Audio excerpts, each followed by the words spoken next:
may have heard the verse from Philippians 1:21, which says, "For me to live is Christ, and to die is gain." But what you may not know is that the whole letter of Philippians has more to say about suffering than almost any other book in the New Testament.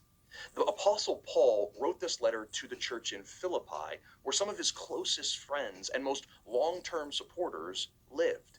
And Paul, in the meantime, was suffering in prison. His friends in Philippi were also suffering from religious persecution, and all of them were sharing in the suffering of Jesus to the point where Paul wrote about dying like Jesus. So when Paul says to live is Christ, he means that to go on living means to go on suffering. It means to continue being in prison, to continue being persecuted for obeying God. That's why he says living is being like Christ, because Christ suffered for his obedience to God's will as well.